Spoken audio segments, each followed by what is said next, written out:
Voltamos com o Horizonte Debate, ao vivo. Hoje falamos sobre o ano do laicato. E você, como é a sua atuação na igreja do seu bairro, da sua paróquia? Mande a sua mensagem pelo nosso WhatsApp no número 31 99642 8473. Sr. Webert, o Adinaldo, lá do Funcionários, Adinaldo, obrigado pela sua pergunta. Ele diz assim: a humanidade evolui e o mundo está em constante transformação.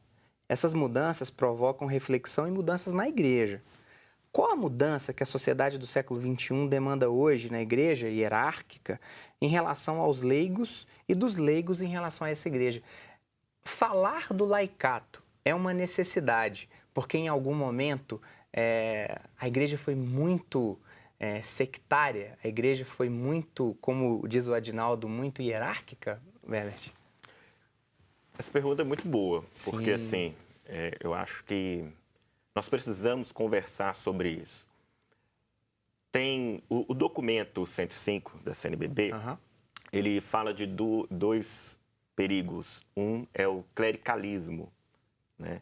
É aquela ideia que se tem que o padre ou o sacerdote, vamos dizer assim, eles são os únicos representantes da igreja, como se fossem os únicos membros da igreja. Quem assina e quem manda. Isso. E que haveria com isso uma hierarquia que a gente chama vertical, onde os santos, a gente falava isso no primeiro bloco, os santos, os mais cultos, estivessem em cima e os leigos fossem uma classe inferior de membro da igreja, ou seja, ocupassem uma parte embaixo na hierarquia.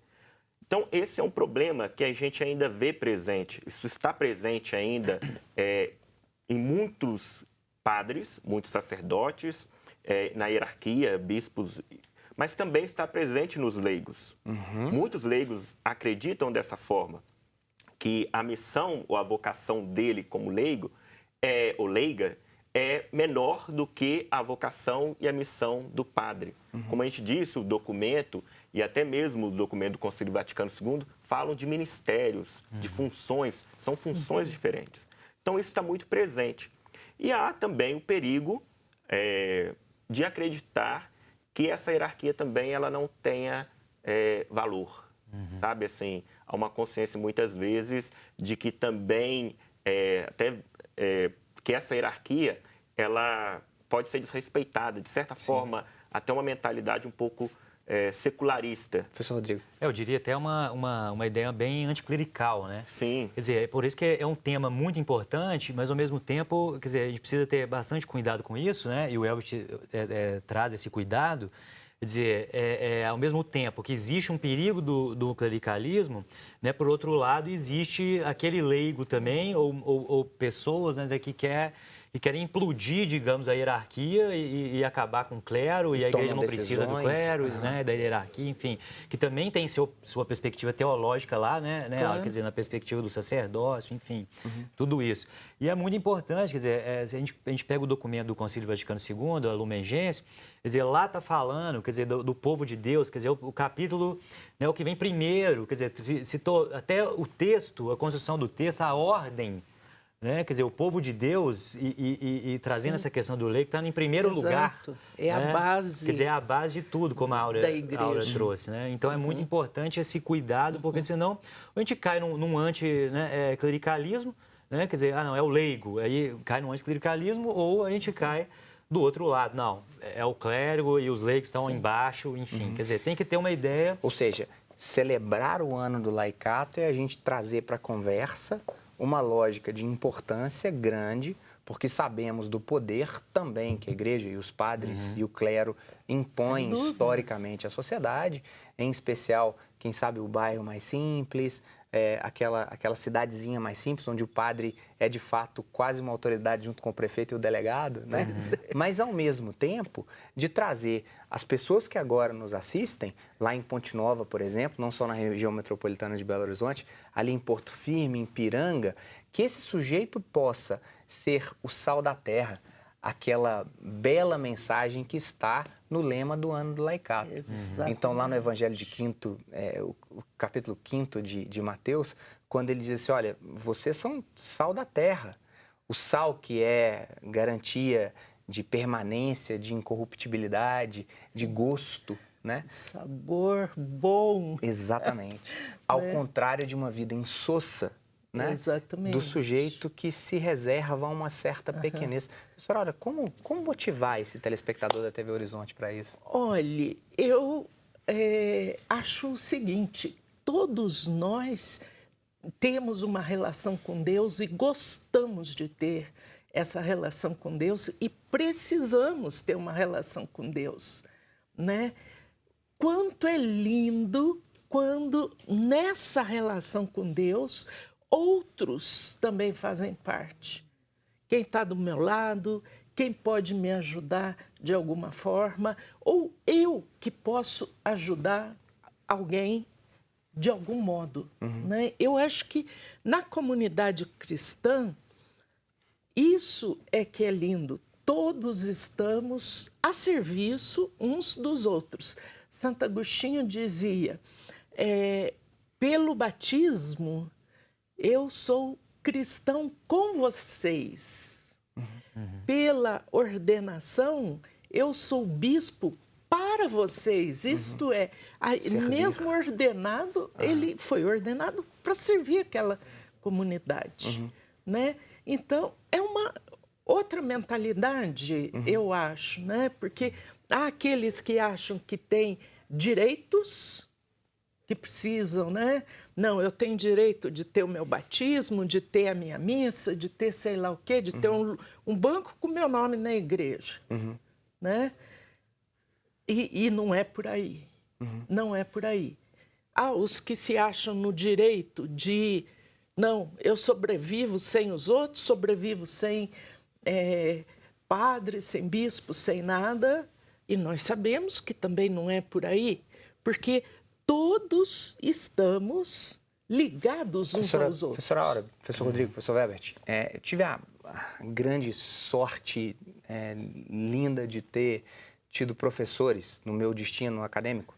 Professor José Paulo Giovanetti, professor Miguel Mafude, professor José Paulo Giovanetti, aposentado na UFMG, ele fazia uma comparação interessante, assim, a matéria de Psicologia e Senso Religioso, ele começou lá no início dos anos 80, e ele falava assim, olha, tinha 10 pessoas matriculadas. Quando eu fiz a matéria, isso no início dos anos 2000, a sala tinha mais de 100 alunos matriculados. Você é jovem, hein? Obrigado, Aura, você também.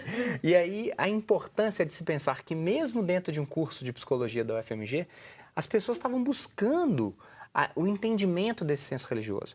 Quando uma jovem artista americana, ela é pega numa overdose de heroína, essa semana agora, no último domingo, mas se você tem adolescente em casa, você sabe quem que é que eu estou falando aqui agora.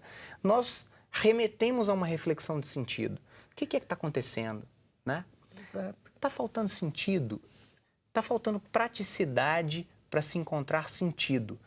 E a ação do leigo na igreja, ela é mais do que essa ação de ter o nome no banco, professor Rodrigo, professor Webert? Eu vejo assim, a gente tem falado de crises e a crise que nós temos vivido, ela não está sendo passageira, como a gente acredita, né, que são as crises que vivemos. Parece que ela estagnou-se. É uma crise econômica, uma crise política, uma crise, sobretudo, religiosa, né? Principalmente uma crise ética, né? Que moral, é o grande... É o problema, inclusive, dessas corrupções que a gente sinaliza. Mas também é uma crise que passa a crise de sentido. Né? E talvez seja esse um fator, até mesmo, que indica essas buscas. Porque, sobretudo o jovem, a gente comentava do jovem, ele quer buscar, ele sente essa ânsia. Isso é muito bonito na juventude. E aí acabam muitas vezes encontrando essa resposta, ou pseudo-resposta, em realidades do mundo que não são tão favoráveis. Né? E isso é um problema. Rodrigo, sendo bem direto, assim, a família que cresce, que cuida dos filhos em torno de um serviço como leigo dentro da paróquia, dentro da igreja de perto de casa, ela é cada vez mais rara dentro dessa crise, né? É uma família que tende a ser mais saudável? Eu nem sei se é mais raro. Eu acho que a gente tem a sensação De ser mais raro. de ser mais raro e dependendo do lugar que a gente está, né? Se a gente está na universidade, dependendo da classe social que você participa, você tem essa sensação que as pessoas não estão nem aí, né? Quer dizer, claro que a mídia, o que vem até a gente, né? Isso aparece como esse caso aí que você trouxe. Agora, eu acho que tem muita gente, sim, envolvida, querendo, buscando, como você trouxe o exemplo lá do curso do UFMG. Sim. Né? Então, tem muita gente querendo, claro, tem muita gente perdida, né? Muita gente buscando, muita gente envolvida com projetos e, né, isso tudo. Agora, eu acho que isso é fundamental. Eu acho que uma família em torno, né, de um projeto junto, né, que colabora, enfim, na igreja ou numa ONG, enfim, onde, né, que possa ajudar de alguma forma a sociedade, isso, com certeza isso cria laços mais e vínculos mais profundos entre, né, o filho, a mãe, sim, acho que sim. Eu fui convidado em 2002 para poder estar na Casa de Formação das Irmãs Operárias em Roma. E a irmã dela está no Brasil. E ela me liga e me pede assim, já estou precisando de ajuda, com 8 psicólogas aqui. Aí eu tô assim, a Casa de Formação das Irmãs Operárias em Contagem, ela é pequena. Será que estão 8 psicólogas lá? Não, eu estou em Guarulhos. Vem para cá para poder a gente conversar sobre pastoral de saúde com essas 8 psicólogas aqui. Eu não tive dúvida nenhuma de colocar minha esposa e meus 2 meninos dentro do carro e ir lá para Guarulhos para poder falar disso. Eu tenho certeza que o Felipe e o Davi cresceram muito em ver esse movimento todo acontecendo. Vamos para um breve intervalo. Até daqui a pouco.